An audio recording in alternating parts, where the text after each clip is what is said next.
Okay, I'm letting everyone in. Okay. Yeah, there's some links and things in the slides that'll be helpful for people to have them, I expect. Yeah. And also, just to be clear again, this is being recorded. Is that okay? Sure, I'll watch my language. Awesome. So yeah, welcome everyone to our third event of this intro to blockchain, a technical intro. Great if you're just getting started with smart contracts and coding on Solidity or on the Ethereum network. But also if you're completely new, Lawrence gave us a great introduction to all things blockchain, the meaning of consensus and trust in the first two sessions. But now we have Tom, also from XtraP, who's going to take us through this third session. And once again, feel free to ask questions throughout. If there's anything in the chat, I'll try and pick it up, because I'm sure Tom will be in the zone trying to pass on all the knowledge he has. So once again, thank you, everyone. It looks like the Zoom link worked this week, which is great. We had some technical difficulties with the hyperlink, but once again, yeah, massive thank you, Tom, for doing this on a cold, dark November. We really appreciate you coming down. Cool. And yeah, I'll leave it over to you. Yeah, great. Thanks very much, Deepland, and thanks for having me. Yeah, this cold, dark evening. Hope you've got your warm tea or hot chocolate, whatever it is. You've got to keep you warm. So yeah, for the next couple of hours, I'll hopefully give everyone a nice rounded understanding of how to build a decentralized application using a couple of technologies that you may or may not have heard of before. I've tried to write this in a nice way so that you can follow the steps and get to the end. There are links in the presentation for the files too, so I'll share the slides afterwards and Brandon will distribute that. And the links give you the project files as well as kind of the core files. So whether you're kind of beginner, medium or expert, you should be able to take it in and run with it and start to build on and start to do your own cool things with it. Here we go. So yeah, Tom Dwyer, as Brandon has introduced me, work for XtraP.io. As it says there, it's an Oxford-based consultancy providing many things blockchain related, but many blockchain solutions, sort of security audits, DApp development as well. Yeah, we focus a lot on like Ethereum blockchains, private blockchains, develop a lot of smart contracts. And so this is really a practical hands-on insider of what we get up to, I guess. So some useful prior knowledge to this, I can recommend sort of Solidity and Web3.js. Solidity is like the language used for writing smart contracts. Web3.js is the JavaScript library to interact with smart contracts via Web3. And we have Remix and MetaMask. So Remix is online development environment, and it's used for a variety of things, but mainly to construct smart contracts, and it gives you some nice. You also have MetaMask, which is the browser plugin where it allows you to send and receive tokens using Web3. And we have NodeJS and JavaScript. So NodeJS is it's a framework for JavaScript. And it's very well supported in terms of APIs and plugins and bits and bobs like this. So this is what we're going to be using today, Node.js. And we have HTML, which is the markup language used for all the websites that you visit. And Express is a Node.js framework that allows you to develop websites using Node.js. So all of the functionality you can plug into that. Finally, we have IPFS, which is InterPlanetary File Storage. If you haven't heard of this, it's cool, don't worry, I'm going to speak a little bit about it and also introduce it as part of the DApp. It's a very cool technology, which allows you to store data in a decentralized fashion. So the outline of this presentation, First of all, we're going to review smart contracts and Solidity using Remix. Then we're going to talk about some development and testing tools. Then we're actually going to go on to writing a smart contract using Remix. Then going on to building the app that interacts with smart contracts.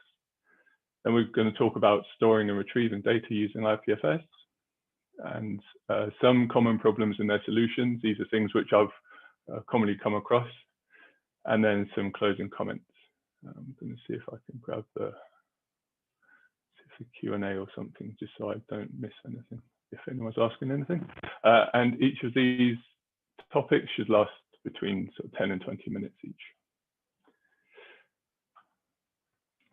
So diving into the first topic, so a review of smart contracts and Solidity using Remix. So as I said before, Remix is an online environment that allows development, debugging, and deployment of smart contracts. You don't necessarily need it for this workshop, but I use it regularly to develop smart contracts, and I highly recommend it as a tool. It's free to use, and it's got some useful tricks inside. It's worth pointing out that the contracts that you use in Remix, they're only stored in your browser history. So if you go to a different computer, or if you wipe your browser history or something like that, then you'll unfortunately lose all of your smart contracts. So it's important to back up anything important if you do any work on Remix. So going through what we have on the screen here, we have the environment as shown on the screen. If you go on to remix.ethereum.org, and you have some tabs on the left-hand side. The first one, File Explorer, which shows you the smart contracts that you have in your workspace. And at the bottom, you have a terminal, which is you will recognize from other integrated development environments. Next down, you have the compiler. This is used to generate the ABI for the smart contract, and it interacts with the EVM, which is the Ethereum virtual machine on whatever blockchain it is that you're using.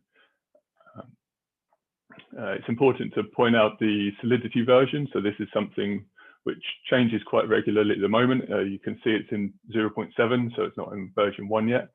There are breaking changes from version to version.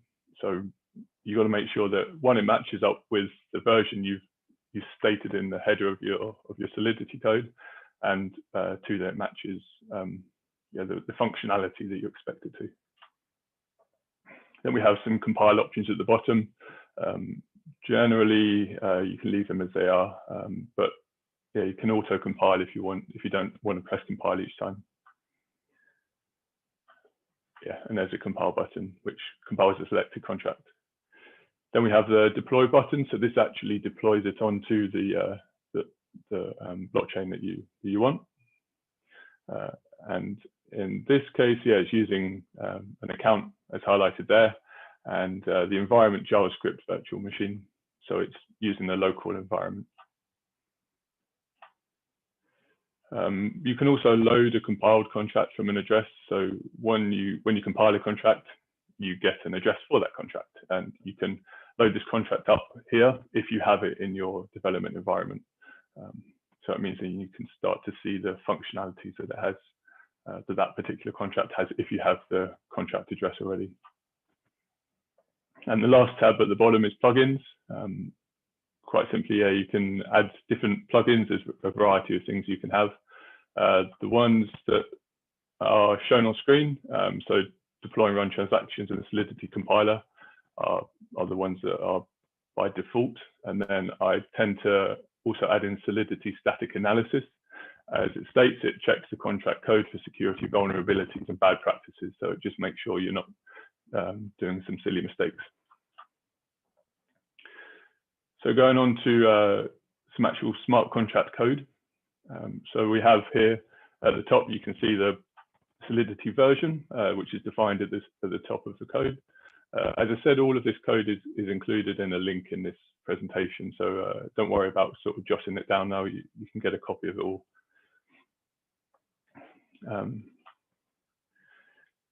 Then going down, we actually have the contract name. So this one is called storage. We have a variable declaration. So here we have a uint256. And then we have it's a function. It's a function called store, and it accepts one type of integer. You went 256. It's publicly accessible, which means that if you are interacting with the smart contract, then you can see this function. And it sets the variable number to the input argument num. And there's another publicly accessible function called retrieve, and it returns the state of that number for you, quite simply. There are some notes about what Solidity is, which I'll briefly run through. So they're event-driven, they're immutable function containers that run on several blockchains. There are various different functions, some of them which I've gone through here, some of them which I'll go through in a more complex smart contract. There are things like getters and setters, which you will have come across with other languages. And you can do things like emit states. And yeah, Lawrence has gone through quite a few of these functions with you already. You can have protected functions as well. So you can secure who can interact with the smart contract and various things like constructors. So you can define the owner of a smart contract when the smart contract gets deployed initially. You can also do some simple array manipulation on data storage, which is contained within the smart contract.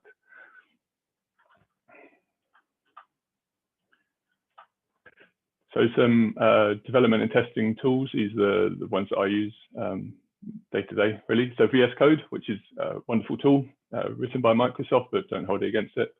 Yeah, it's free to download, free to use. And these are the recommended, well, the plugins that I use, I can recommend. HTML preview, which allows you to preview the HTML page that you are working on. It has some nice functions like live update. So as soon as you save the HTML, then you can see it updating your web browser. Prettier code formatter, which is very useful for getting all of the white spaces lined up, and it makes it nice and easy to see if you've got a bracket missing or if you've got a function out of place.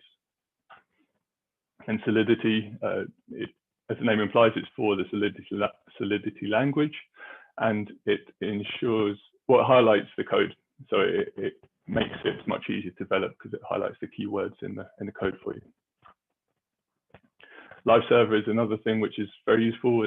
Again, it's for showing off the HTML page when you're developing.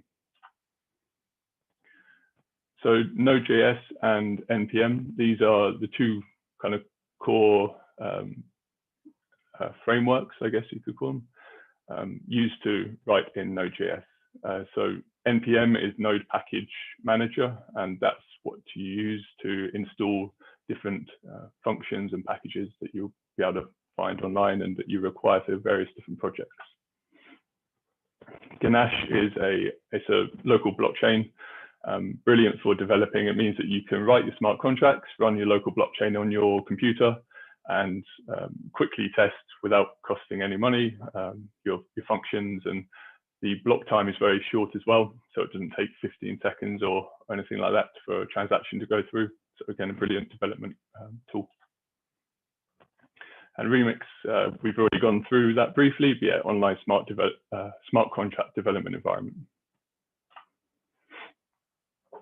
So we're going to now talk about creating a more complex smart contract using Remix. So the purpose of the contract is to allow someone to track unpaid invoices. This could be used at a retail outlet where customers don't always pay immediately, such as a garage or a pub or a bar, something like that. The contract will record a list of items with the time of sale and the cost.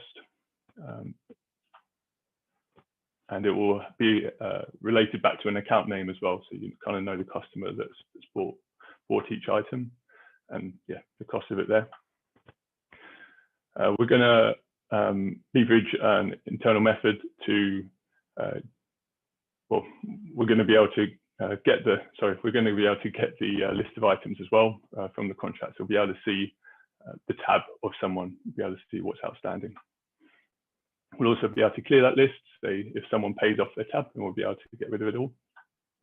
We'll be able to search for and remove a specific item in a list. And the file in the files that we're going to be distributed is CustomerTab.sol. So here we have the first few lines of that sol file. We have the contract license at the top, which basically you need to include, otherwise it has a warning. If you're not using it if you're using it for development, this is perfectly fine to have it unlicensed. We have the Solidity version. Here it's 0.7.0. Solidity is on at least 0.7.1 now, so a little heads up. We have the ABI encoder. This is simply for converting the smart contract into ABI bytecode to be used in the EVM. And we have here the function contract name, CustomerTab. So going down that file, going down the contract file, in the next few lines, we have a constructor statement. This is used to enable access control over some functions. So in this particular instance, whoever deploys the contract is the owner of it. And we can use that owner's ID to restrict certain functions, such as clearing the tab. You don't want a customer to be able to clear their own tab. You would only want the person who's in control of that tab to do so. We also have a variable declaration for that variable. So it's an address, and that's a type, and we're calling it owner. And here we have a modifier. It changes the body of a function each time a contract is called, in this instance for verification. So as I said, this can be referenced back for a function where you want to limit who can call that function. So now we go into some data storage and retrieval. So where do we actually store the customers tab? We have a definition of an array to be stored. It's a struct called sale.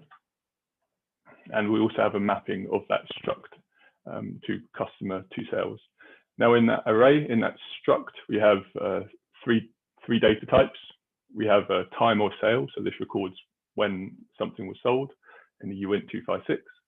We also have the item ID, which is a string, and the price of that in uint 64.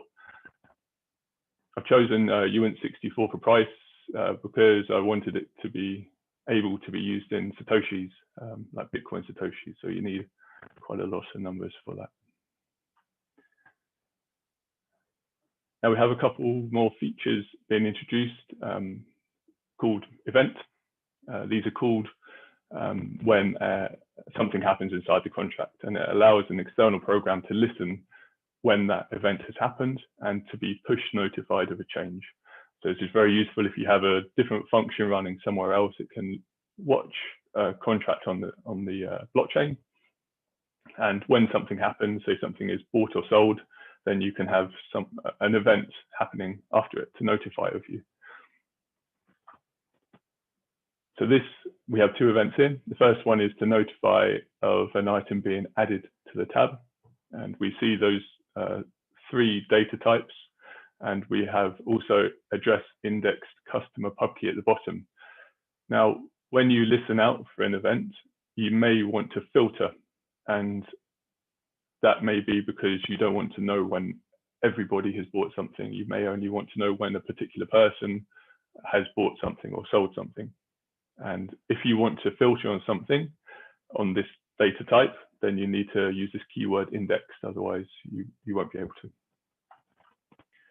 We have a very similar event called item paid, and it's just an event to notify when an item is removed from the tab. So now we are storing some information. So this is a function to add some data to that array, to that struct inside the smart contract. So we have the function name, add sale for customer, and its inputs. We then have an external declaration. So it means that somebody from outside the smart contract can call that function. And we have 4 lines here, 4 things that are happening inside of this function. So first of all, it will look up the customer tab to find the customer tab that if it exists. If there isn't one that exists, then it will generate one on the fly. It will generate a timestamp. This is so that it can simplify the contract call, and instead of requiring a timestamp being sent to it, it just generates it inside the smart contract. It then pushes that item to the tab, so it adds it onto that struct. And it also emits event under item sold. So it then notifies anybody who's listening that this item at this time, at that price, for that customer is sold. And just a reminder, this is the event that we went through a couple of slides back. So this is what's called upon when this function is called. So it triggers that event. Now, if we want to retrieve information, this function allows us to do this, and it allows us to retrieve the entire tab for a particular customer. So again, we have the function name and input, the input being the customer pub key. So we want to look up a particular customer. Again, it's external, and we are declaring a return type here. So it's in memory, and it's a mapping for an address. So we are looking up that mapping that we went through a few slides ago for that customer pub key, and it will return us back the list of unpaid items in that tab. Say someone's paid off the whole tab and you want to clear it, then this function allows that to happen. So if you wanted to reset the tab, again, you have your function name, you have your input, which is a customer pub key. So it's the person who wants to clear the tab. And it's external again, because it's available outside the smart contract for people to call upon. And we are limiting it to only owner. So this means that only the contract owner can call this function. So there's a few steps here. First off, we're going to grab that data again for that customer. So we're going to look up any results for that customer pub key from the internal storage. Then we're going to check if any items exist. We're going to loop through all those items and delete them one by one. And then we're going to eventually emit an item saying that this has been cleared.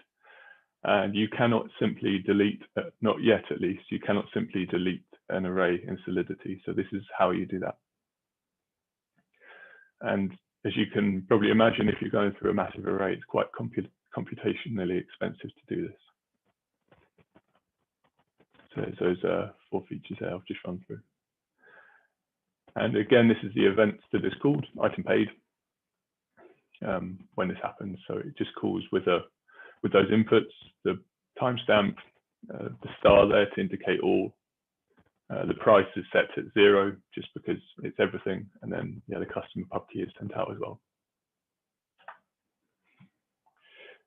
So if we wanted to remove a single item from an array instead of the whole thing, this kind of goes through how to do that. So we have the function, the name, the input, and again, we are restricting it to only owner. So we don't want someone to be able to remove an item from their own tab. We have a few steps in this. So first off, we're going to grab the data for that customer, and we're going to count how many items are in that. We're going to loop through those items, and then we're going to store that item in memory. This allows us to then reference that item against the item ID that we've input to this contract call and check if it matches. If it does match, so if it's the same item, then we're going to emit something to say that it's been paid for. We're going to reorder the array because we've taken we're going to take something out of it. So we need to make sure that there's not a gap into it. We're going to finally remove that item, and then we're going to stop the loop so we don't just carry on looping through. And yeah, there's the event on the right-hand side to indicate what item was sold and for whom. So a quick summary of what we've just gone through there for creating a smart contract. So we have the constructor, which is used to set the contract owner to limit functionality.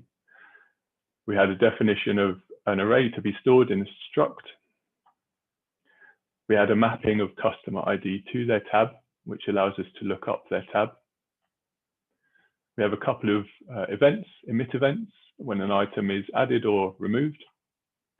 And we can also add an item against a public key. So we can add an item to their tab.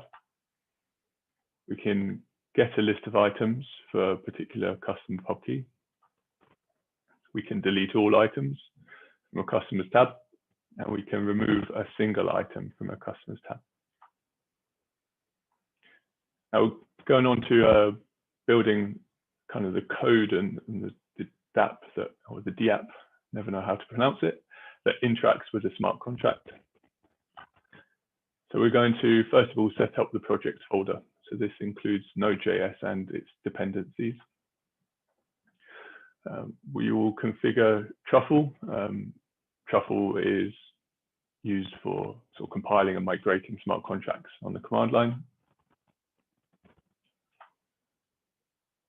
I'm going to write some functions to interact with the smart contract. So as we've gone through the contract already, you should be familiar with these. So we're going to have a function to add an item, a function to get the tab for a customer, to reset the tab, so clear all items from a particular array, remove a particular item, so search through an array and pop something off of that array. And we've got the watch. So this is when you want to watch for an event being emitted. And we're going to build a front end with Express. So when you get these slides, those two links there will give you access to either the core files if you wanted to kind of construct it all yourself and get a bit more hands-on. If you wanted to simply extract the files and run them, then there's a complete project available as well. So setting up the project folder, when you do have those files, so we need to initialize a project folder using this npm init-y. The -y simply means yes to default, so it goes through a couple of questions, and you can fill them out, the details later in I can't remember the project configuration file now. Yeah, I can't remember now. But you can fill out things like the project name and the license and other bits and bobs later on. You'll then need to install some dependencies. So the dependencies required are Express. This is the framework for generating the HTML files or building the HTML files. Body parser is required to process requests between the HTML and the Node.js backend. Truffle, which is used for smart contract compilation, and it links, deploys contract as well, and it does some binary management for the API bytecode. They need a Web3 dependency. These provide the methods for interacting with the smart contract. IPFS, which is coming after the first step, which is the library for interacting with the IPFS network. And this groups IPFS data from a particular point, from a CID, and it brings it into a single object. So it's nice and easy to pull back a bit of text and show it on screen. Next, you'll need to type in truffle init. This initializes truffle in the app directory. Expect to see unbox successful suite. It's safe to proceed if you receive the warning. Yeah, I haven't got that written here, but yeah, if you see a warning about this directory is not empty, it's okay. And you'll need to modify one or a couple of things really. So in the truffle-config.js file, you'll need to add in these lines here. So around line 45, this is so Truffle can communicate with Ganache. You'll also need to make sure that the Solidity version matches. So we're using 0.7.0 here. Yeah, it needs to match exactly, otherwise it will complain. Now this is how your project directory should look, with a couple of missing files, which we'll add in. So the files that are provided with this, you'll need to copy app.js into the top level. You need to copy the contract into contracts. You need to copy deploy contracts into migrations, and copy the source folder with all of the files inside of it into the top level. And finally, copy views into the top level. So this is the HTML file, the page that you'll see in your web browser. Yeah, and the folder tree should look like this. I've omitted the node modules folder, which can get quite large. So next we need to compile and migrate the contract. Ganache makes it very easy to get up and running. So once you've downloaded it and installed it, you need to open it up and hit quick start.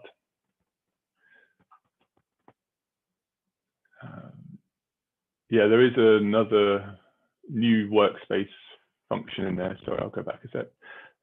New workspace is a fairly new and welcome option. So generally when you start up Ganache, it starts a new blockchain and it erases all of the previous transactions. Arjun, yes, the slides will be shared at the end, don't worry. Yeah, new workspace allows, new workspace allows you to sort of open and save a workspace, and then you can open that up again if you come back onto Ganache. If you don't use that, then you will erase all of the transactions before, which is usually fine. But if you're doing a development project over a number of days or a number of weeks, then you will lose all of your transactions that have happened, which can get quite annoying. So this is a very welcome feature. So the main window, as you can see there, it shows a list of funded accounts, all with 100 ETH, which is lovely. And they're available to be used for development. The first account listed is called on by Truffle. So using that Truffle config, and it's used by Truffle for migrating contracts. And so therefore it is the owner account. It is the one that is in control of those functions where we restrict it. We have up at the top highlighted there the network settings for Truffle, and they should match what's in the Truffle config.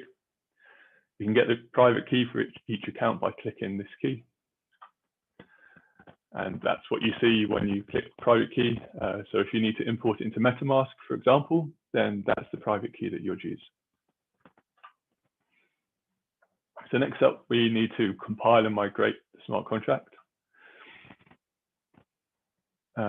So from the parent directory, you will need to type in Truffle compile, and it will generate a couple of files for you. This will also, that's all it does actually for the moment.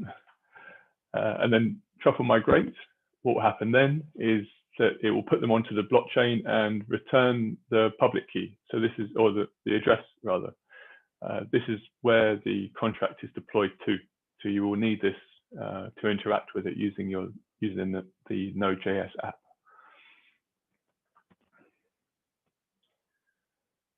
Now we're going to go on to writing some functions to interact with the smart contract. So this, as I said, these files, all this code is available for you. I will run through each line so to give you to describe what it does. So you can either write it out, you can modify it, or you can just grab the files and run it. So this is the contents of web3funds.js. So we have some dependencies here, some that we've installed. We should also reference the RPC server, the same as was on Ganache. Then we need to reference our customer tab contract code. So we need to point it to that customer tab that was made available when compiling the contract using Truffle. This is the address of the smart contract. So in the previous slide, when I said you need to copy that when you migrate it, then that's what needs to be pasted in here, and this allows you to find the contract on the blockchain. And then we need to generate a contract instance using this line. So we're using the ABI, which is the customer tab that's been migrated, and also the address. And then I've added in a timestamp parser. This is simply a bit of fun just to convert the Unix timestamp to something that's human readable, which is quite useful. You can copy and paste it to other projects as well. So now we're going on to, we're going to go further down that file in web3funds.js. So here we have the owner, public and private keys copied from Ganache. So this is the first entry that you will see in Ganache. Then what we need to do is add the owner address to the local wallet of Web3 using those credentials. And we're going to set a high limit for gas. Now, gas, if you're not aware, it's used for powering smart contracts. Think of it as petrol in a car, drives a car. You use it and it's burned, it's gone, but it's required to interact with the blockchain. Going down that file, we have an async function. Asynchronous functions are those which don't happen instantaneously, maybe take a little while to respond. And it's called add item, and it accepts 3 parameters. We have customer pub key, we have item ID and price. As the function name says, add item, so we're going to add an item to this customer pub keys tab. And the function, the core of the function is here. So we're going to submit those parameters, those input parameters, to a function, add sale for customer, which is in the smart contract. Once it's been sent and there's a receipt from the blockchain, then we'll put the response in a JSON object and return it back to the sender as a confirmation that it's been received. And we're going to return that response. It's worth pointing out that the variable used to hold that response is initialized outside of the try catch and await statements. If you don't do this, then it won't respond a value. So be careful with that. Now we're going to, well, this is the function to remove an item. So we're going to go through this. So again, we have it's an asynchronous function, so it doesn't happen instantaneously. It accepts 2 parameters, the customer pub key and the item ID. So we can look up the item ID for that customer and remove it from their list, from their tab.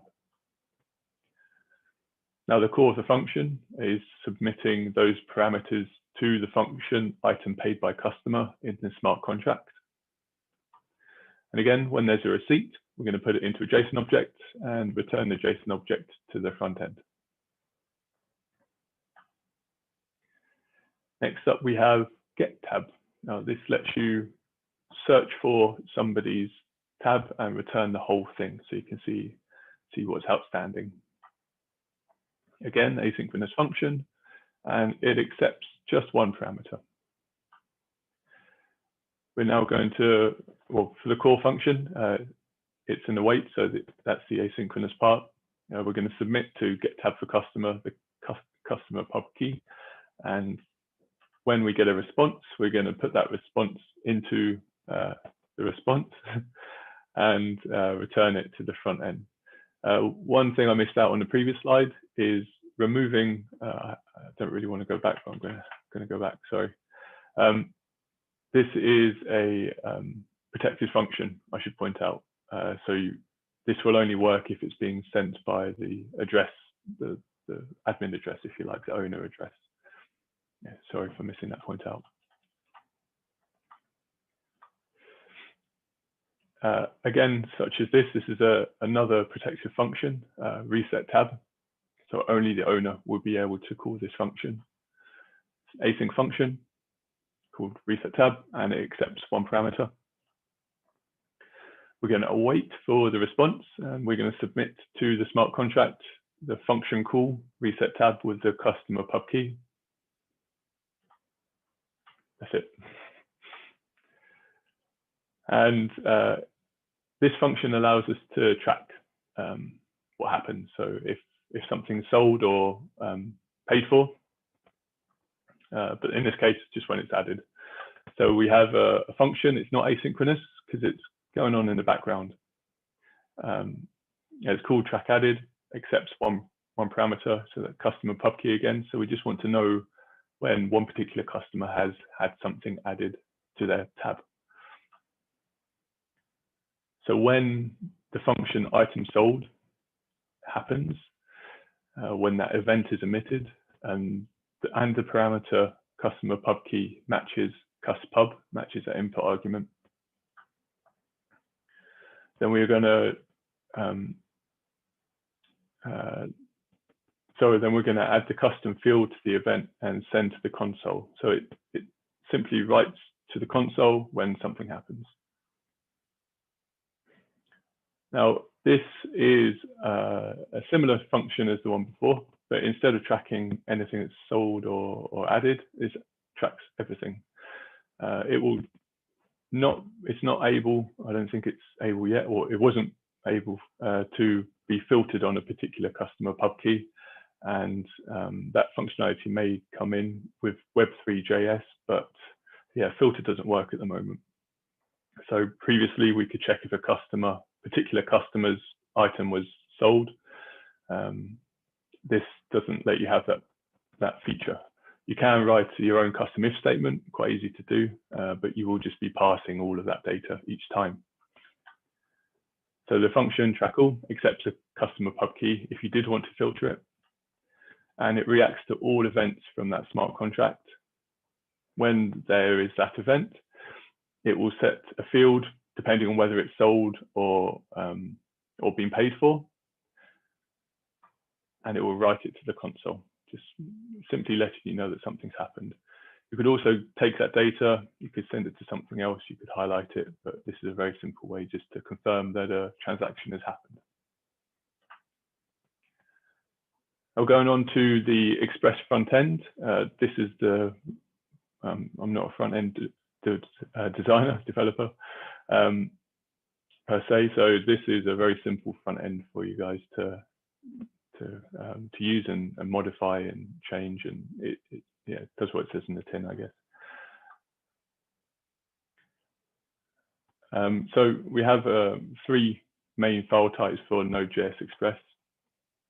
We have HTML files that provide the page layout and the interaction, similar to making any old website. We have some JavaScript files that provide the logic to the front end, and some CSS files that add a little bit of page styling to this. This is the flow of Express. I tried to lay it out in a way to help explain what is happening when you click on a button and how it interacts with the different files as well. So it starts with app.js. That's the top level function, if you like, that you run when running the project. And it routes the browser to index.html, points it to there. Once it's there, it waits for a user input. So it shows you the screen that was shown before, and it just waits for something to happen. When a button is clicked, then a call is sent to this file, ajaxweb3.js. I haven't gone through Ajax at the moment. I'll speak about it in a moment, but it's another bit of code that helps you interact on a website. So then it routes that information to app.js, back to app.js, I should say. That is then routed to web3 fun.js. This handles a function call. So this is where the smart contract functions exist. And this is where you actually interact with the smart contract and get the data, send the data. That's then sent all the way back to app.js, which routes it back to Ajax web3.js. This Ajax function then modifies the page elements. And finally, the HTML is updated on screen. I know it looks very convoluted. I could have maybe somehow laid it out better. I'm sure someone else can lay it out much better. But this is where the data goes. So if you're confused about what the files do and what is happening, then this is a step-by-step, as clear as I could make it at least. So once you have the project, once you have all of the code, you can run it using node app.js on the terminal. And then you'll get a couple of things on the terminal. So web3 funds loaded when your functions are loaded in one file, and you'll have a site available at. And if you click on this, you can jump on it into your browser and you will see a very similar page. At this point, you can start to play around with it. So you can start to generate some transactions with the smart contract. You can put in a customer pub key. So you can either use the pub key of a of the owner, so the top one in Ganache, or you can use the second one down and you know, play around with having different people, different public keys. All of these functions they're sent via the admin, kind of the contract owner, so you'll be able to do all of the functions. So if you type in like, item ID, I've written there packet of crisps, price 123, and you can click add item to tab, and then that will give you back that transaction hash, hopefully when that transaction goes through. So again, yeah, enter some information into the form, click add item to tab, and it will add an item to your tab and store it on Solidity on the smart contract. If there are any errors, they will be showing up in console, or as well, if you're running it in your web browser, if you hit F12, there'll be a console tab in there, so you'll be able to see if there's some errors that are happening. It should respond with OK, simply OK. If anything has gone wrong, then it will tell you where it's gone wrong. So again, this is the transaction hash that's returned by web3funds.js from the blockchain. This is that console that I just mentioned. So it's very useful for debugging.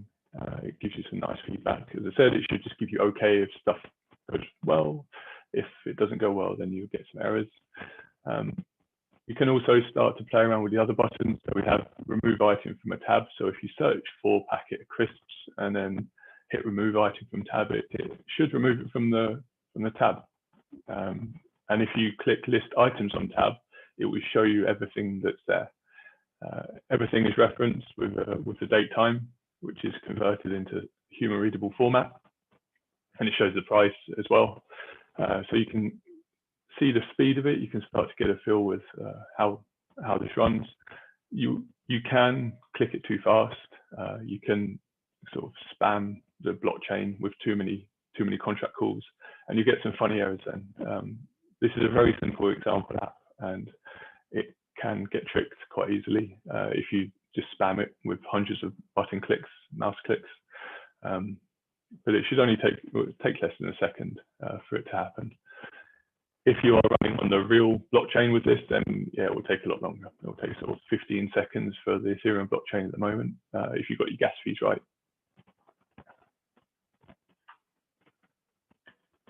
This is just saying again, if you're on the web page, press F12, gets console up. So that console log, the events that are emitted, this is what is shown into the console. So it will not just show you the transaction hash, but it will also indicate on the console from the event that's being emitted by the smart contract what's happened. You could, if you wanted, separate this function out to a different application if you wanted. There's no need to keep it in the same app. And it allows you to then start to plug in and have a completely separate standalone function, which is listing out for events. So a quick summary of building this DApp. So we have a Node.js project with Express front end. We have an interface now, which allows querying, writing, and removing data from the smart contract. And we have an interface that displays relevant data. I apologize, I didn't go deeply into Ajax, which is quite a core part of this application. There are plenty of guides about Ajax. In brief, I would say that it allows you to update a website without refreshing the page. So it's used commonly on websites. If you click a button on the page and something changes without the whole page refreshing, then it's probably using Ajax. And it allows contract calls, as we're using here, and it makes it a nicer user experience.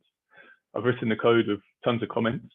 So if there's anything, any functions that are happening there, then it should be explained. If there's not, then please do get in touch, and I'll happily explain what it's doing and why it's doing it.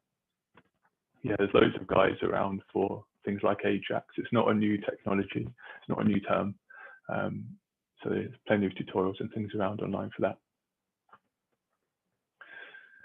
Now we're going to go on to storing and retrieving data using IPFS. As I said, IPFS, interplanetary file storage. I'll describe it a little bit further in a second. File system, sorry.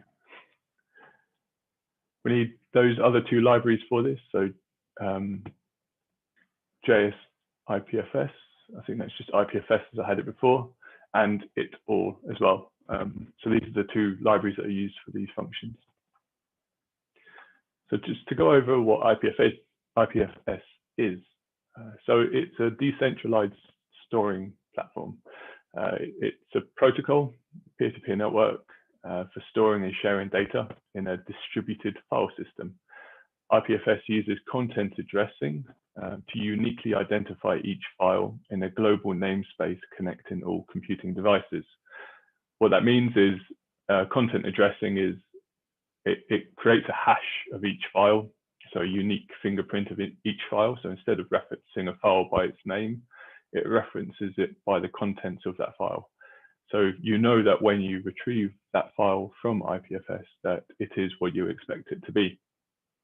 It allows some other cool features as well, such as you won't have duplication of data, since you know that there's the same file existing in multiple places. There's no need to have that anymore. You know that that file content is the same as that file content, so you can reduce the requirement of data storage on your network. You can store data locally, so you can play about with it on your local machine, or you can use it online. It's completely free to use, but there are services that people offer where you can store data on their systems for a very small fee. You can have a single IPFS node, or you can have a cluster of nodes. There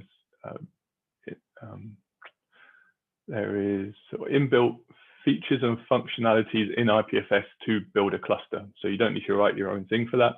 There's software available by the developers of IPFS. There's a link, IPFS.io. There's a ton of tutorials, there's a ton of information around. It's pretty stable. I've used it for quite a while, and it's an alternative for storing data. It's a very nice system. The developers are cool if you want to get in touch with them as well. You may have seen their Filecoin project as well, which I'll mention in a second.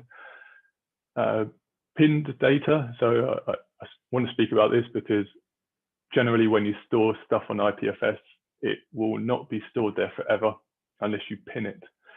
It will be stored there temporarily. You will have a finite amount of space that is set aside by the IPFS code. Say on a terabyte hard drive or something like that, you might have 10 gigabytes set aside for IPFS data. That means that if you exceed 10 gigabytes of data, then any old files will fall off and any new files will take their place. If you want to store data long term, then you can pin data, and that just means that it doesn't get deleted and will get kind of kept at the back of the queue for being pushed off. We then have Filecoin. This is the sustainable ecosystem developed by the guys at IPFS. So IPFS, as I said, is free for you to use. If you wanted to store it in a professional manner, then you can use Filecoin now, which has just been released. Their main change just been released. They have some cool statistics, such as storing a gigabyte is something like 5% the cost of storing it on AWS. It uses some very clever tricks to make sure that your data isn't getting deleted by the guys that are storing it. They have to verify that they're still keeping your data, and they get penalized if they do delete your data. So to integrate IPFS into the project, we need to update the project folder. We need to put in a couple of files. So another AJAX file to interact with the IPFS functions, and also IPFS funds. And these are the direct functions that we're using to interact with IPFS. And put both those files into the source folder. So the IPFS funds file, I'm going to go through the different bits of code for that. So these are the file dependencies that we need, IPFS, of course, and all, which is the thing which aggregates the data from the storage in one chunk. We have another async function called IPFS init, and we have a try-catch statement inside there. We are going to create a local IPFS node on your desktop, and it creates a node in your browser. So it means that you can very quickly get up and running using IPFS, but it only exists for the time that the browser is running, basically. We then return that browser instance to the calling function. The next function is add. So if we want to add data to IPFS, what we want to do is send it that node that we just created and the data that we want to add to IPFS. When we add that data to IPFS, it automatically hashes that data using SHA-256, and it will return the CID, which is the content identifier, to the calling function.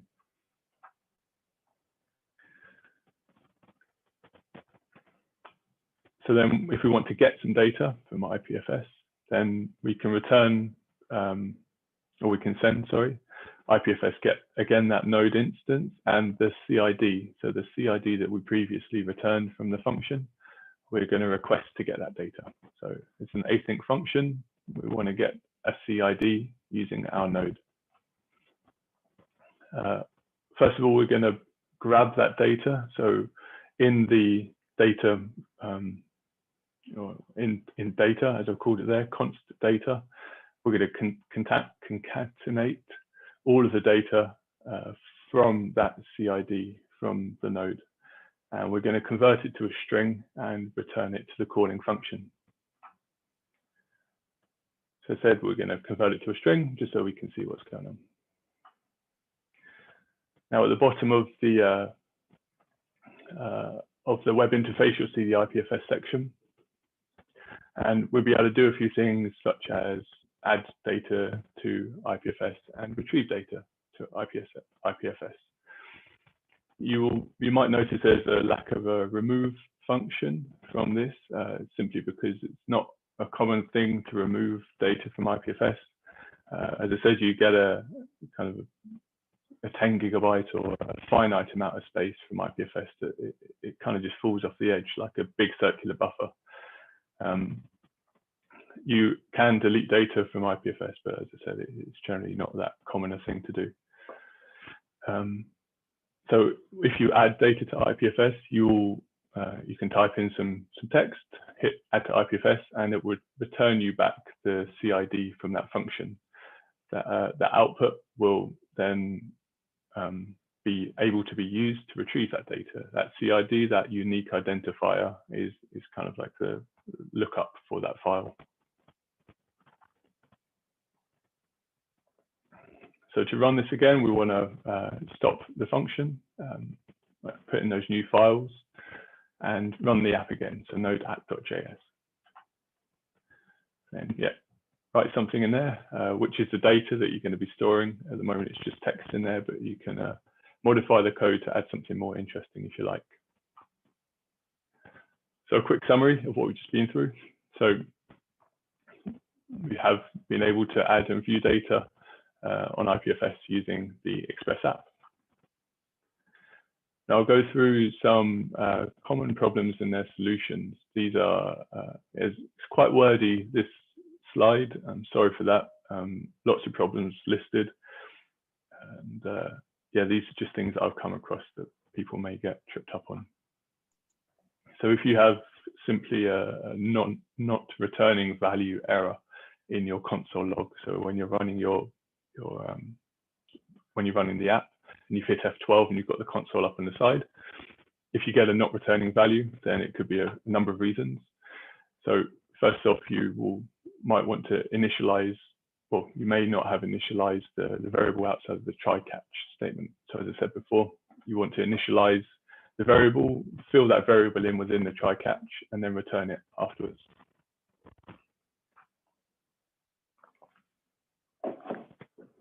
It's also important to have this require, at the top of app.js. This simply allows you to, well, it gives you the functions to pass the data backwards and forwards between the app. If you don't have this, then it won't know what you're asking, and it won't be able to send you back the data. If you have a Node.js error, but it's functioning as expected, you check the data that are being returned are passed correctly. So whether it's JSON or string, in this example, I was converting the data to a JSON object and returning it back as a JSON object. And that's what's expected in the Ajax code. If you have some migration issues in Truffle, so check smart contract name is exactly the same as the contained function name. So it's quite picky of that, otherwise it doesn't know what it's trying to migrate. Check there's a migrations file for all contracts. And check, I've mentioned this before, but check the Truffle config version matches the Solidity version. So in the top of in the header of the Solidity file, make sure that value is the same as in Truffle config. If you cannot access your contract, so if the contract deploys but is left inaccessible, sometimes it's happened that you need to make a transaction to make the contract accessible. So in this case, you can use Remix and MetaMask, make a transaction, and then that should make the contract accessible to. Once it is deployed, you try to interact with it. If it doesn't work, you might need to redeploy it again. Check the guest clients are compatible. So if you're using the latest and greatest version of Solidity, it might not match up, especially if you're using a public blockchain or a private blockchain. It might not be compatible with the version of guest that's running. And as the RPC node, and the RPC node is what you're communicating with, it may not be compatible with the version of Solidity. So you may need to drop back to version 0.6.0, for example. Most should be compatible with that. One quick and easy thing to do is just to delete the node modules folder completely and run npm i in the parent directory. This will ensure dependencies are installed properly. Just reinstall everything again. It's quite safe to delete node modules folder. The description of what should be in there is in package.json, so you won't lose anything by deleting that folder. Yeah, sometimes a contract might need to be redeployed. It doesn't matter so much if you're developing, because of course you're not using real money to do so, but yeah, you may need to redeploy it. It is a last resort. Any information will get lost. Any transactions will get lost as well. So yeah, really don't use this unless you have to. If you're trying to filter events and you can't filter them from the smart contract, the field in event must include the indexed keyword.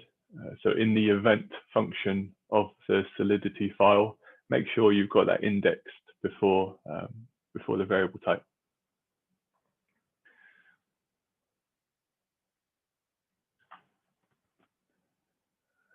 So got a question about,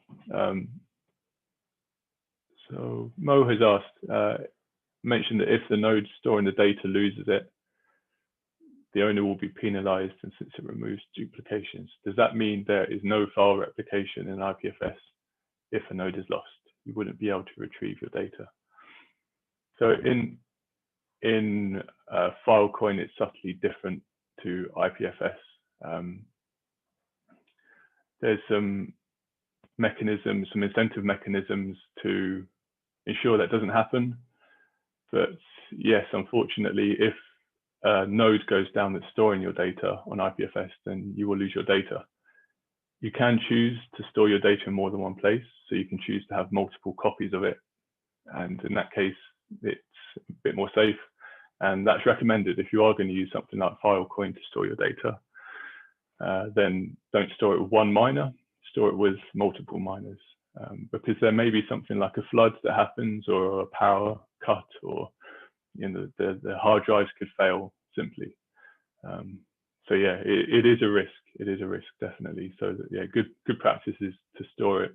Well, they say store data at least 3 times, don't they? So whether you're storing it on your hard drive and 2 times elsewhere, or 3 times on Filecoin, then yeah, you need to duplicate your data. Hope that's okay. Cool, no worries.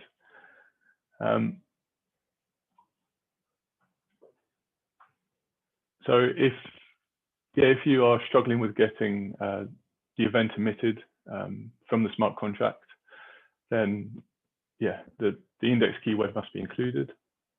And also, all events isn't able to be filtered.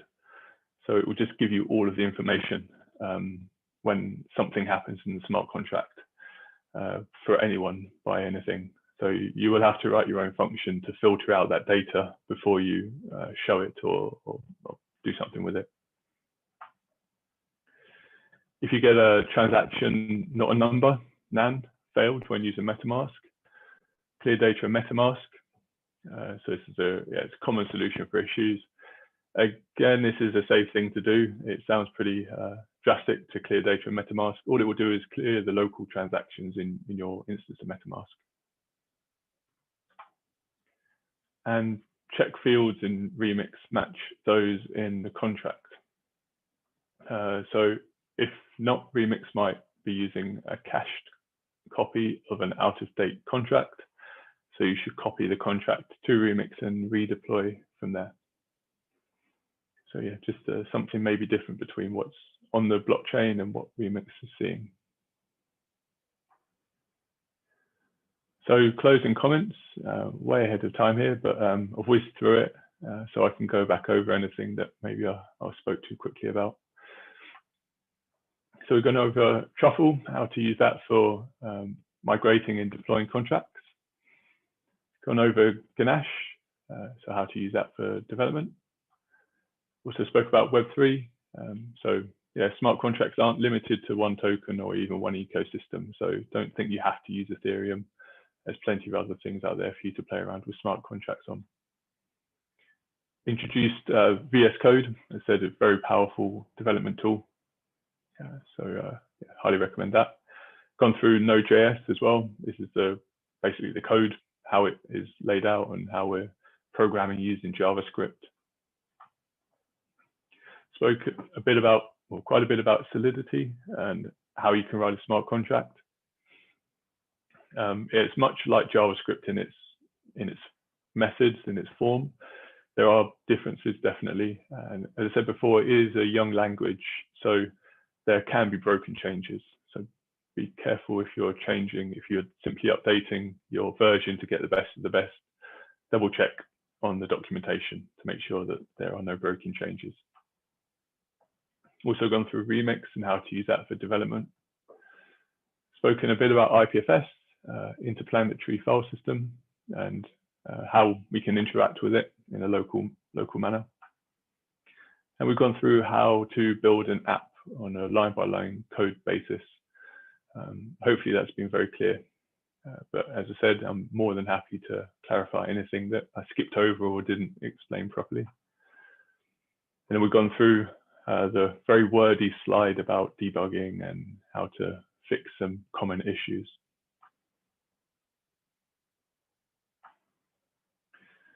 So some closing comments. So further work that you may want to take on if you're using this app as a starting point for your projects. So there is practically no error handling going on apart from what's inbuilt in the code. There could be some things such as if you're putting the price, if you're using something that's not an integer, maybe don't allow that to be submitted. At the moment, it will try and handle some strings or something other than integers in there. It'll cause some errors. And this goes with all of the other fields. There's no error handling. There's no checking at all with what's going on. There's no delays in it either. So you can spam the blockchain with a lot of requests, and this could cause your smart contract to fall over or to get some errors. So it's useful to stop somebody being able to double click a button. So put a short half-a-second delay or second delay on there, or even more, or wait until you've got the receipt from the blockchain in order to reactivate that button again, so they can't send the same transaction twice. We could also allow the contract to receive multiple items in one transaction. So currently we can add in one thing at a time. This is quite an inefficient way of doing it, of calling a smart contract. So you could add in maybe a whole array of things at a time, or like a whole night's or a whole day's transactions in one go. This would be quicker and for you to interact with a smart contract and be a bit cheaper too. There's no password protected features on the app either.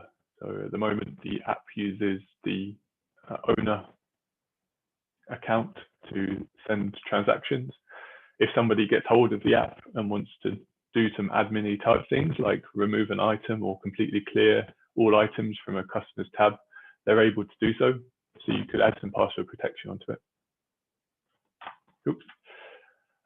There's no real-time updates at the moment. So one reason why I was using the console log to give you the event emit is because the framework that is used doesn't allow this.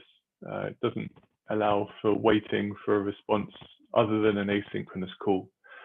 So if you did want to have an update when something has happened outside of the app, then you might want to use something like socket.io, which is again another framework which allows some more features to be integrated into Express.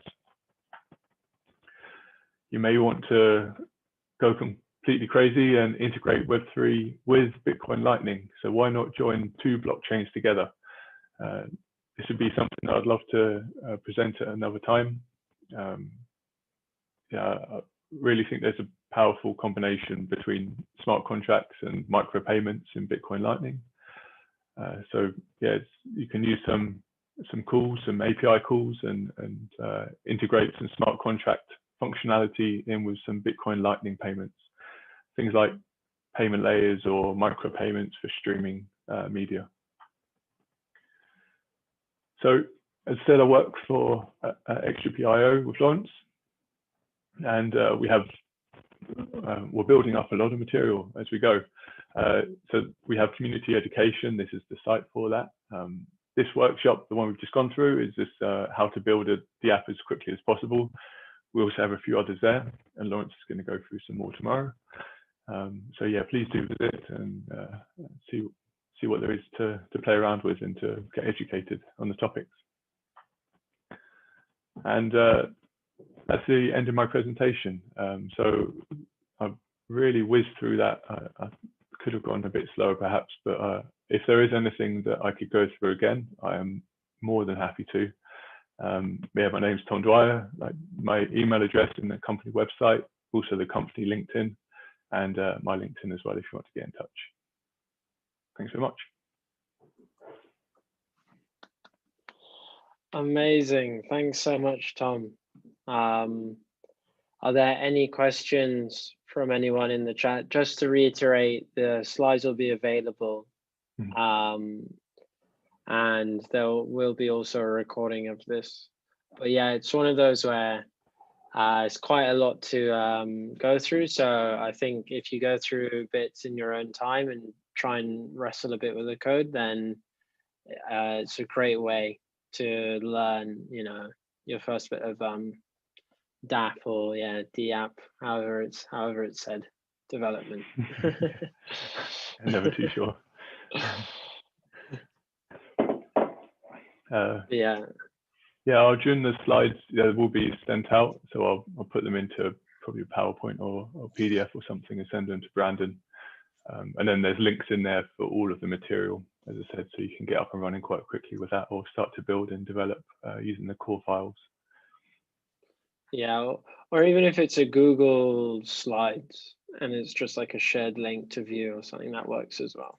Cool. Yeah, I'm more than happy to do that. Yeah.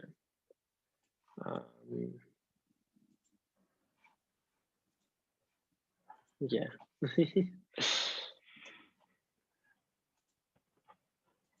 Cool. One question I had was I wasn't sure, but with VS Code, does it just act as a text editor, or do you also get like a console inside with Solidity?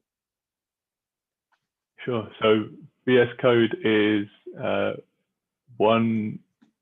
basically a text editor at its very core foundation. It's a very fancy text editor, and it's got a ton of different plugins and things you can add onto it and install.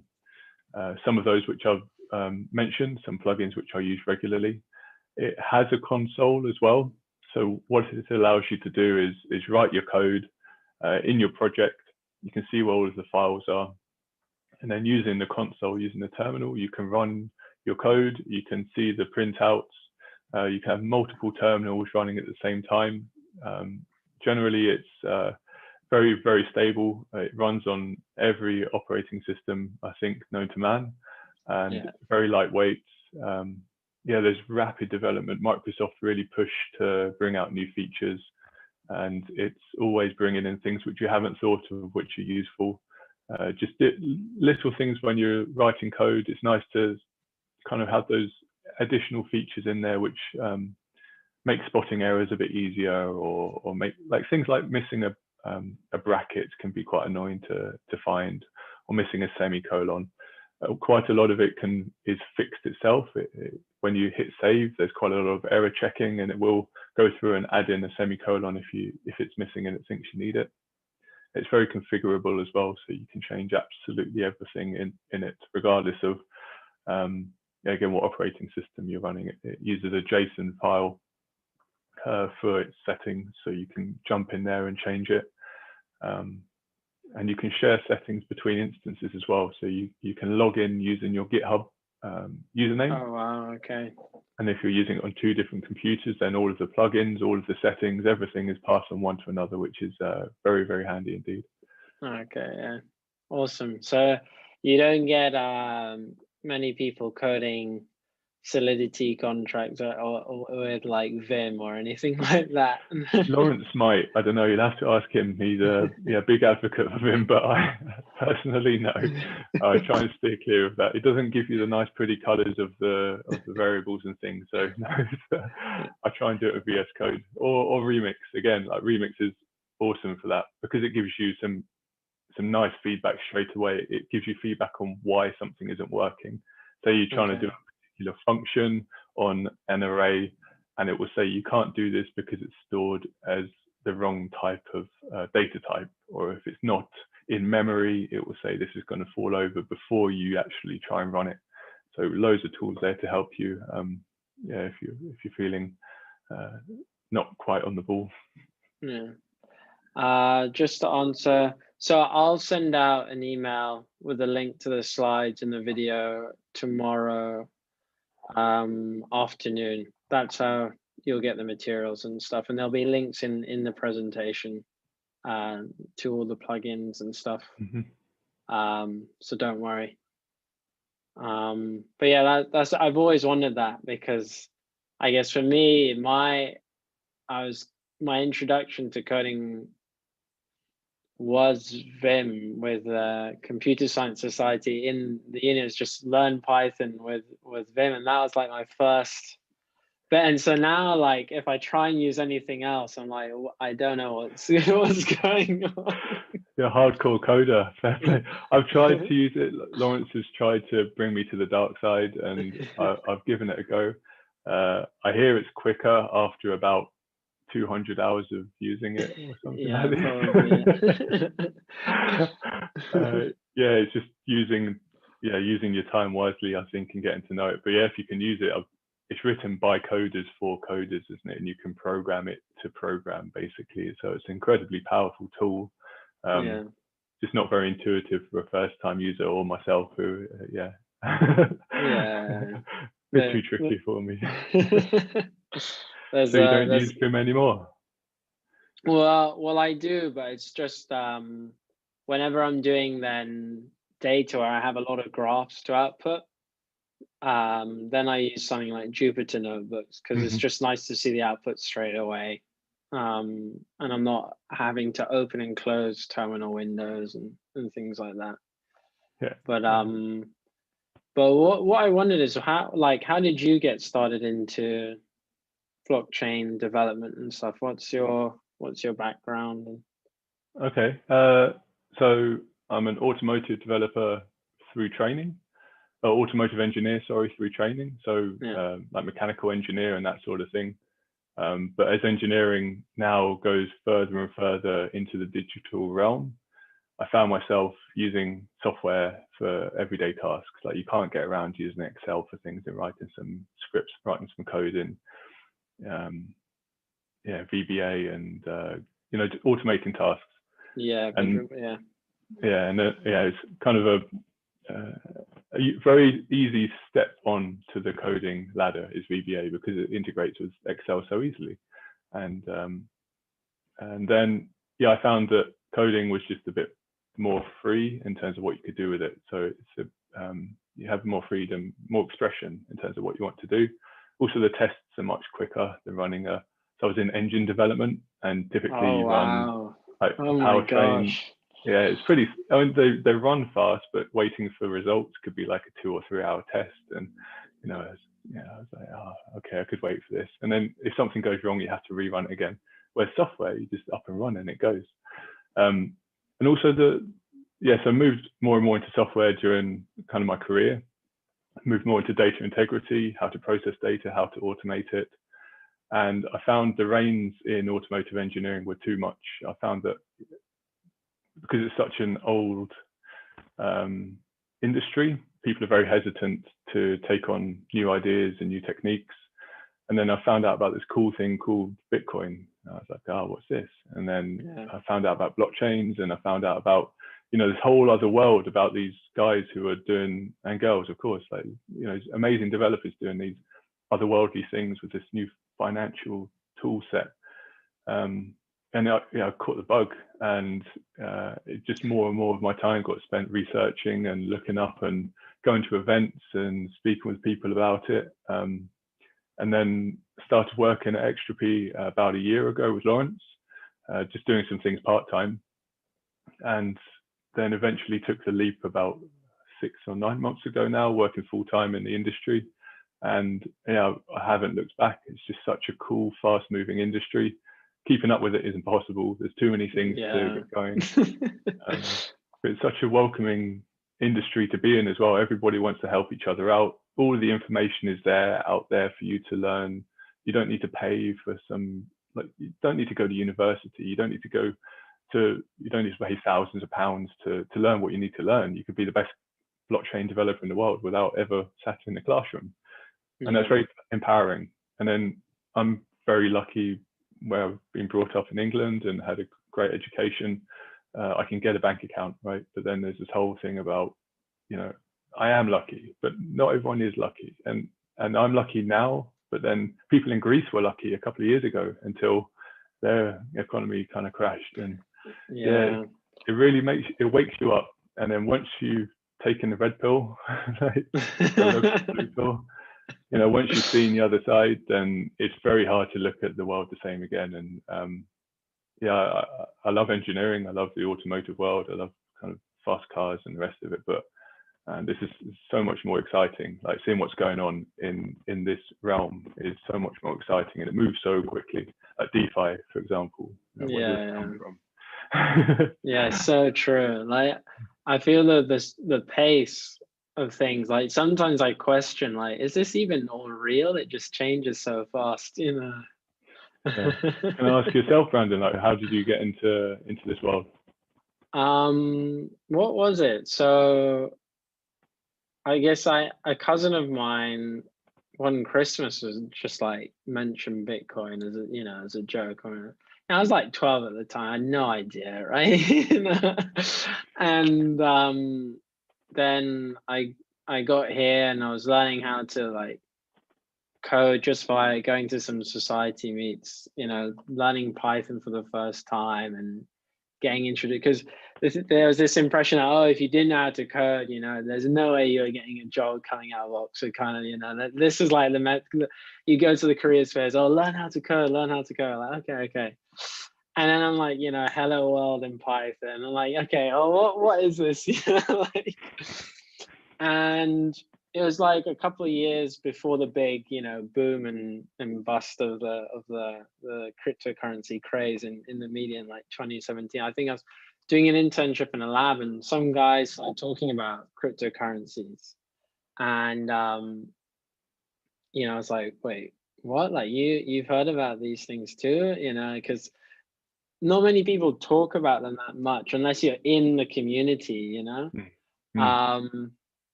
and yeah, we just started talking, and then go down kind of the Google YouTube video rabbit hole. I feel once you find this one guy, Andreas Antonopoulos, once you find his stuff, he's a hero. He's a hero. That's it. Like you are just set, I mean? And yeah, I devoured, what he had, all the videos he had on there. I, read Internet Money. I'm trying to work through mastering Bitcoin at the moment. And another thing is also just having access to markets outside the UK. So having a family that comes from the Caribbean, and you can kind of see that, okay, we are kind of lucky in the UK, because I mean, even out there where everything is cash based, like electronic transactions are a completely different level, let alone cryptocurrencies. And then on top of that, having parents overseas and seeing that, oh, okay, Western Union will charge you this much money if you send, and you can't send anything less than 30 quid by a bank transfer because of the IBAN fee. And so bit by bit, I'm starting to piece this together, like, oh, so there's another way, and then that was it for me. Just yeah, it's cool. And would you say that knowing how cryptocurrencies work, like, do you understand how a payment gets sent? Yeah, it makes sense, right? I would say that you can see it in code, you can see it on a blockchain, and this is what anyone who says, oh, this crazy blockchain world, like it doesn't, Internet of Money and the rest of these weird people talking about it in these forums, like, yeah, but I understand it. And then how can you explain how money gets transferred normally? Like when you go to Western Union and you transfer that money, even things like taking a loan out from the bank, right? They just magic it out of thin air and do all sorts of things which you can't see, you're not allowed to see, not allowed to know, not allowed to be taught about, let alone actually know about it.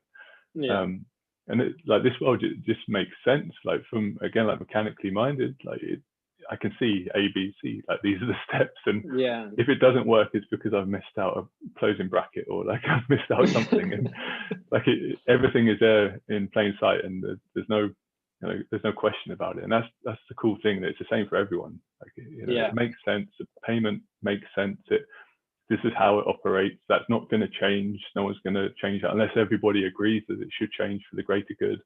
And then it might change. You might have a hard fork or whatever else, but these things get less over time. And everything about it, even like IPFS, which I spoke about in the presentation, like it makes sense to store your data in lots of different places, and it doesn't make sense to store it in this one institute, AWS or something like this. 80% of the web on their servers or something like that. Oh wow. Yeah, they've got I mean, like pretty much every website ever is now running on AWS, pretty much. They're good, aren't they? Until they're not. They don't work. Yeah. when Jeff Bezos is, he decides to turn the off switch or do something like that, and then go to Mars maybe or something. Yeah, right. Yeah, that'll be the next step. Yeah, get Elon Musk involved then. But yeah, no, as you say, I think it's the when it's like the rules we all agree on, and there isn't like someone who gets to decide, it's we take part in the same system. And I think that was the big like light bulb moment for me, which was I did like an exchange scheme in China, and I needed to open a bank account there to get paid money, but I'm not a Chinese citizen, and my visa, restricted me. And after like 5 appointments to the bank, they weren't going to give me an account, and a scuffle almost broke out, not with me, but a friend I had, between him and the bank teller. And you just thought, I just want to get paid money so I can eat, I'm not trying to do anything bad here, and the thing is so many people have this problem when they come to the UK from a foreign nation. I mean, even students, it's like, oh, you need identification and a utility bill, and the student's like, well, I don't have an address yet. How am I going to give you a utility bill? It's like, well, okay, now you need to go to the special office in the university. And that was when I was like, but why can't I just spend money that I have, and why can't other people accept it? And yeah, that was a big thing, where it's essentially the rules without rulers. It's the code executes, and you can't really argue with that. But yeah, sorry, before I could keep going on, like any other questions from attendees, or whether it's related or not related. Yeah, exactly. Hope you're all doing well over lockdown as well, because we've got some regular attendees so far. They've come to every event. Actually, everyone here, I think, has been to pretty much every event we've had so far. So yeah, I hope there's some people from Wales who are enjoying their post-lockdown freedom as well. Yeah, nice to see Bevan as well as a mechanical engineer. Nice to see another. Yeah. Oh, kind of loyal soul. I think it's definitely more useful and helpful in general when you're trying to solve a problem if you have a story of your own. Yeah. If you face that problem and you want to help other people, or you want to prevent other people from facing the same problem, I think you put your 100% out there, and because you've truly experienced it, you might be able to develop a better solution. Yeah, it's the same thing. I think when learning any new language in code as well, it's much easier to have a project, to have an end goal, to kind of blinker you and to keep you focused on why it is you're doing what you're doing. And I don't know how many languages you can write hello world in, but if you're just writing hello world and everything, you don't really get a feel or a concept for it. But if you're trying to actually build something with it, and as you say, if you've got your own story, and if you've got your own drive to do it, it's much easier to pick out the bits that are important, because you can go down rabbit holes so easily. There's so much information available, and it's risky to get stuck in one particular place, spend too much time learning about something that might be interesting, but maybe isn't helping you get to where you need to get to. And yeah, these stories are, I think, becoming more and more common, with people having a reason to use it, not just an interest in using it, but actually having something that they need it for. And that's really going to drive development, I think, is people bring in their use cases, not just something made up because it's fun and pretty, but something that is going to benefit themselves, their friends, their family, the world as a whole. And that's the cool thing about open source software, right? It's not limited. And Gitcoin as well, I don't know if you've heard of Gitcoin, but it allows open source development for developers who get paid for doing work.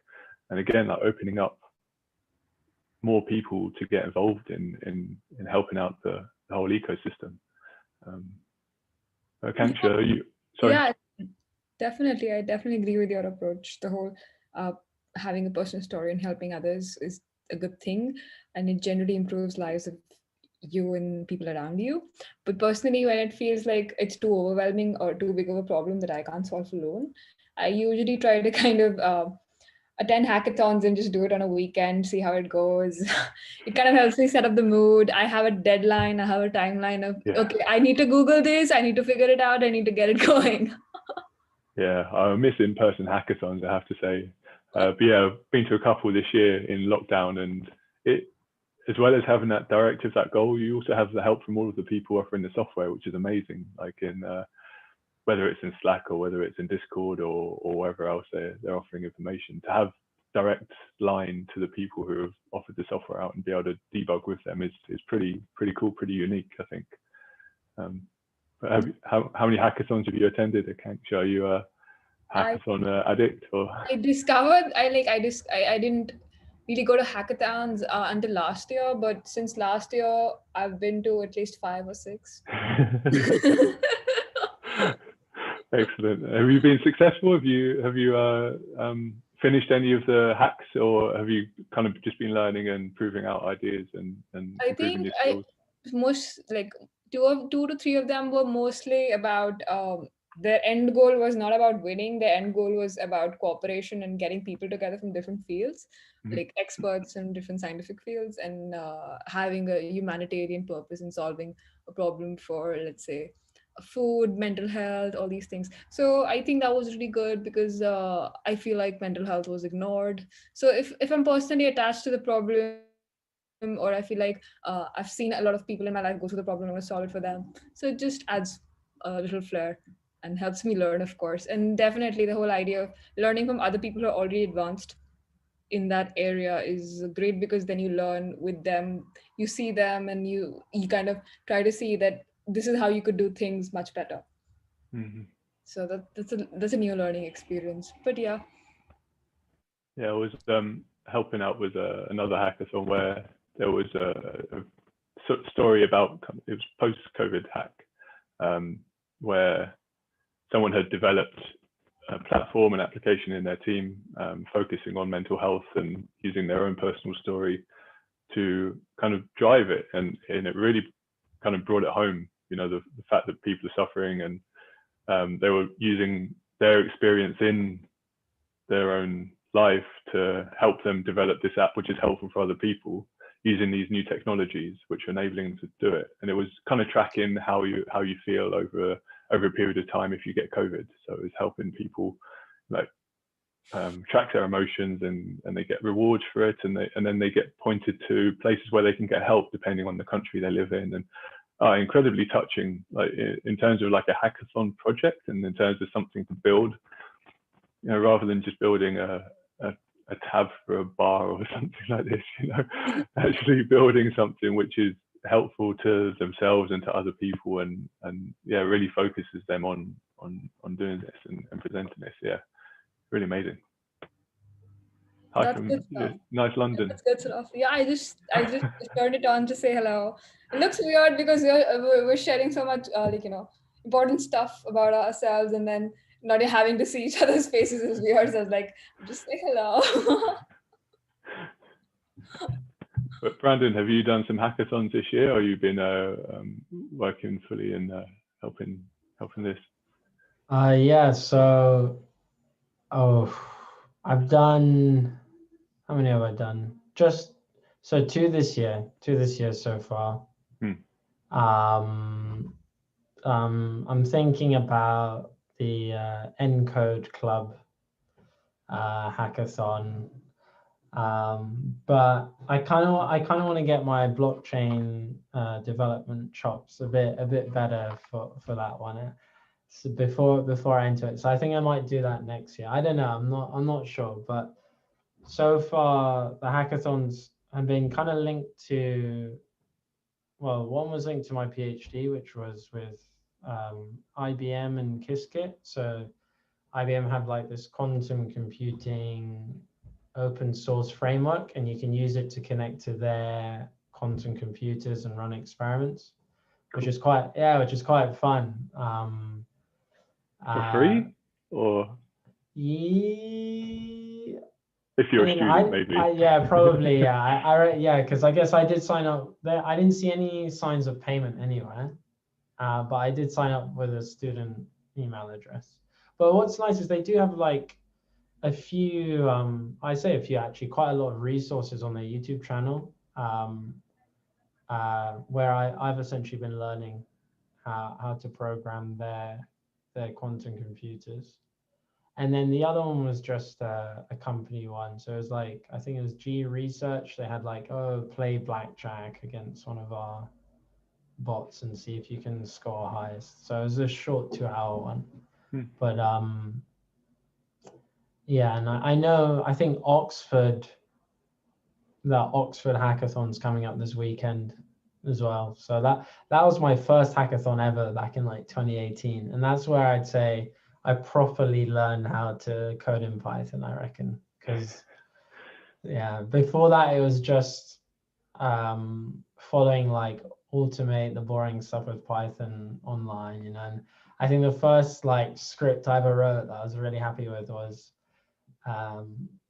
it sent you the Bitcoin price like once a day to send you an email. But like the thing is like if someone else has done it, you can kind of just, you know, follow along, you know. But kind of, but there is this I find a struggle. Like if I'm going to write a website, I tend to try and write the whole thing, whereas you got to learn to maybe just use a template and just make the content useful. So there is that whole thing of standing on shoulders of giants, right? Like all of the code that's written before us, we should try and build upon it rather than try and replicate it. But yeah, I guess if someone else has written the same code 1,000 times, it might be slightly different. And actually knowing the nuts and bolts of it all, that's really important. Right? Yeah. Why is it working the way it is? But oh yeah, no, we're quiet in the chat. So I mean, like, if you know, Tom, you're free to head off because I don't think there are any more questions. Okay. Just to let everyone know, so the next event is tomorrow evening, same time, and I believe Lawrence is taking over for that one. Yeah, so and that'll be the last of the 4-part series. And just a reminder, talk about hackathons. So yeah, Encode Club have a hackathon, which has started officially yesterday. I guess it's a bit of a shame because they also have a welcome event tomorrow evening at the same time as Lawrence's event will be. But don't worry, you can miss that. You can catch up on YouTube. Come to our event. Yeah. You know, get your coding skills down before you go to the welcome event. I'd say personally, but yeah, get some ideas and some concepts from Lawrence, and then exactly start running. Yeah, it's so true. And stay in touch. You know, sign up to the mailing list and everything. Once again, if anyone's not sure, the slides will be available, and this will be also available on YouTube, so you can watch it afterwards. If you missed last week's stuff, that's available on YouTube with a link to the slides, and so is the week before. We've got a few more exciting events in the pipeline, so keep posted. And I mean, really, really exciting, like quite a big one. So get ready for that. Hint, hint, wink, wink. I can't tell you now, but and before I think we sign off, once again, like massive thank you to you, Tom. Like it's great to hear not only like the knowledge stuff of how to code, you know, the getters and setters and the NodeJS and why you like VS, but like also your personal story. I think that's really inspiring because I can tell you, even for me who, you know, I code quite a bit now, I'm still scared of programming in blockchain, you know, like I'm like, oh, what if I send money to the wrong address? You know, so like it's almost like when you see it enough times, like, okay, I can do this. And you know, hearing that you went from automotive engineering to smart contracts, like I think anyone could do it. Exactly, you know, and the resources are there as well, you know, and so dig deep and definitely check out the XtraP, the foundations.xtrap.io, I think it is, and I have a link to that as well, but that's really useful. So yeah, take care, everyone. Hopefully I'll see you all tomorrow. +1s, invite your friends, parents, whoever's around. If they're interested, they can catch up quickly.